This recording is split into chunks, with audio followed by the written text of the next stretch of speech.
What up? Welcome to LiterarYRipZ. In this series, I want to talk about books that I've read or listened to recently that I enjoyed or didn't enjoy.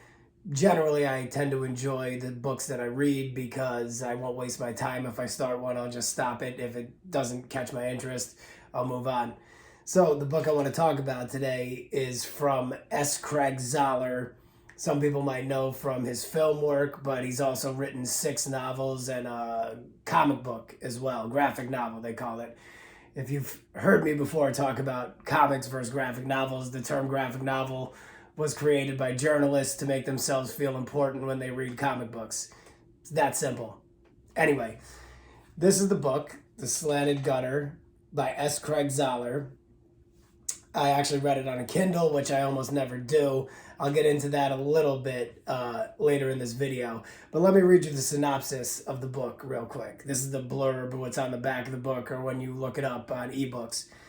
The Slanted Gutter is a devastating character study painted with the darkest shades of noir, penned by a hand as unflinching as Tasking's steely-eyed pursuit of his large dollar goal, as unforgiving on the reader as those who seek retribution against the slick for his nocturnal misdeeds.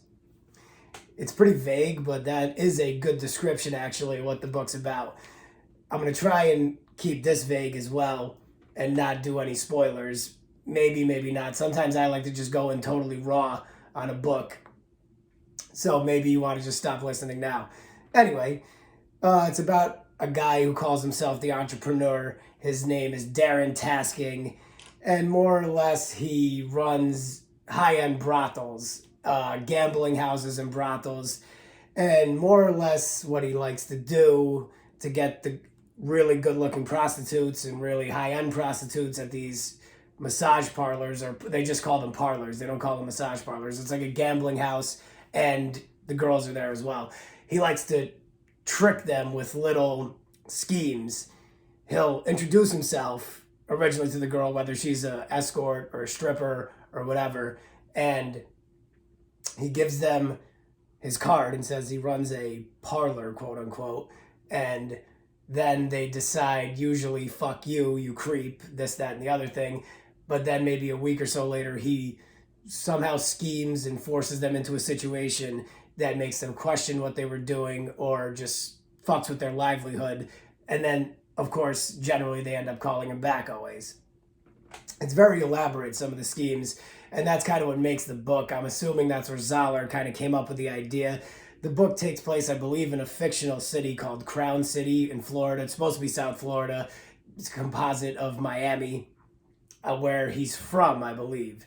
So how I stumbled upon this book was because I was looking for something more contemporary more contemporary to read, because if you want to write, you should be reading stuff from the past, stuff from the present, just to see how people are doing it nowadays as opposed to the 90s, the 30s, the 50s, the 60s, the 70s, 80s, whatever. So I was looking at actually horror lists of the best horror books from 2020, 2021, and none of them caught my attention, and a lot of them seemed like kind of like some woke bullshit, not interested. So I was like, oh yeah, Zoller has books. So then I went and looked at his catalog of books, his bibliography, and this was the most recent book. It had come out in 2020, the end of 2020 or the beginning of 2021. I don't quite know. So I looked into it. I looked at that description I just read you, and I read the whole book. I really enjoyed it. It's a lot of fun. I would say it's fun is the best way to describe it, especially if you have a sick sense of humor. It, to me, reminded me of something like a much harder and much darker Elmore Leonard kind of book. There's a lot of dialogue. It's really crazy. The dialogue kind of drives the book. A lot of it's really funny. Again, very dark humor. If you're easily offended by really bad language or graphic violence and graphic sex, sometimes this is not the book for you. Although it's like an Elmore Leonard book, the transgressiveness of the book reminded me more of something like Polaniak or Bret Easton Ellis or Clive Barker, something like that. The tone's pretty dark. The character is like a pretty boy, And when I read something like this, or I read anything, not really comic books because you can see what the person looks like with the drawings, but in a novel, or when I write something, whether it's short story or a novel or whatever the fuck, I like to usually cast the character in my head, be it a Hollywood actor that I know from somewhere. Maybe sometimes even in the past I think of somebody. I wonder if that's what Zahler does or did here, because I completely pictured Darren Tasking, the main character, as Ryan Gosling, because Gosling looks like a pretty boy, but does have that edge too. Of course, you've seen Only God Forgives or Drive, some of his other work. He could pull that off because the guy is a criminal and running somewhat of a criminal enterprise. But he is a pretty boy. He has blonde pomaded hair. Now, his main sidekick, he's got a crew of dudes that work for him, and his driver basically is a bodybuilder. And I mean, it is, and some of his dry humor in the book, it is John Cena, no question. I wonder again if Zahler was casting it while he was working on it. I know a lot of other writers do this. I don't know if you're familiar with Monster Hunter International, Larry Correia. He has a podcast called Writer Dojo. It's all about becoming a writer and actually running a business as being a writer, whether you're independent or published, small publishing house, whatever. But he said he always casts his stuff. I know Quentin Tarantino as well. Always, when he's writing a script, casts it in his mind before it gets made. And sometimes it worked for him, such a big Hollywood player like him. Sometimes it works out, sometimes it doesn't. And speaking of Hollywood players, Zahler is a much bigger Hollywood player than I originally realized. I mean, you guys probably familiar with his movie Bone Tomahawk.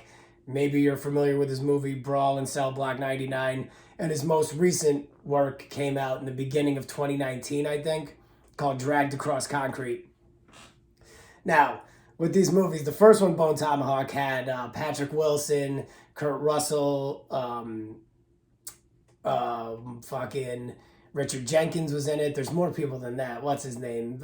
Spalding, Sid. I forgot. I'm blanking on his name, and I don't feel like sitting here and fucking around and remembering it. The dude from all the Foxy Brown movies, from all the Pam Grier movies, Sid, whatever his name is. He passed away a few years ago. Can't fucking remember. From the Rob Zombie movies too. He's in the beginning of it. That might have been like one of his last roles. So other than those three films Zahler has made, the second one, Brawl in Cell Block 99, had Vince Vaughn starring in it. And then Dragged Across Concrete had Mel Gibson and Vince Vaughn. It had Don Johnson. It had Tory Kittles. It had Michael Jai White. Now, of course, this has made a lot of people speculate that S Craig Zahler is on the right or something like that. He's definitely not a conservative from the few interviews I've heard him in, but I guess he's not woke. He's not like down for the PC garbage shit, and he's really offensive and in your face about that. So maybe that's why people on the right or whatever have flocked to his work. But it's not just people on the right. He's been New York Times bestseller. I think all three of those movies, at least Bone Tomahawk, I know, had a very good review in the New York Times. And he seems just like a regular liberal guy. He's into really dark humor, really dark content. But it seems like conservatives flock to his shit, or people on the right flock to his shit, whatever. I don't really give a shit. This culminates in some loser on YouTube making a video asking if he's a white supremacist. It doesn't seem like it to me. And why would, in his movie Dragged Across Concrete, Tory Kittles is the main character that wins in the end if he's a white supremacist? But these stupid fucks don't even know who Tory Kittles is. So anyway, one thing that struck me about this was the rating of it on Goodreads. I think last time I checked, there was almost 600 ratings of it. I really, really, really enjoyed this book, but I would give it a 4 out of 5 stars. Because again, it's just fun. The ending is, the only criticism I would give is the ending's kind of anticlimactic. But, what can you do about that? The whole experience is so fun that it doesn't really matter. It's worth reading, especially if you like his 3 movies. I haven't read any of his other books. I'm going to get into all those now. I know that, as I said, speaking of big Hollywood player, one of them, the first one he wrote, which is like a Western, I can't recall the name right now, but I know that Leo and Jamie Foxx are attached to it. He's got another one that has Drew Goddard, attached to it writing, and it's got Ridley Scott attached to it directing. So both of those are huge fucking deals. Then he's got another one that's called Hug Chicken Penny. I think it's like a Western, but it's got like creatures and monsters in it, because I know Vince Vaughn is attached to that one, and Jim Henson's like puppet animation or whatever he does studio is attached to it. Rest in peace, Jim Henson, of course. So in closing, I would recommend the Slanted Gutter strongly. It's not on Audible, which I find interesting, because maybe there's some words that are definitely not approved of in 2022 America. Maybe they don't want it out there because then Leo or Jamie Foxx or Ridley Scott or some of those big Hollywood names will back off the work they've already signed up for. And all that stuff kind of happened back 5-6 years ago, but you know how long it takes to get projects out. If you know me, you know personally. But that's it. Check out the Slanted Gutter. I give it a 4 out of 5. Oh, the last thing about the Goodreads reviews, there's like, it's unbelievable. Almost every single one was a 5-star sycophantic blowjob, unbelievable filleting of S Craig Zahler, which maybe he deserves on some level, but at the same time, it was good. It was, I would say, fun is the word that comes to mind, especially, as I said, if you got a sick sense of humor.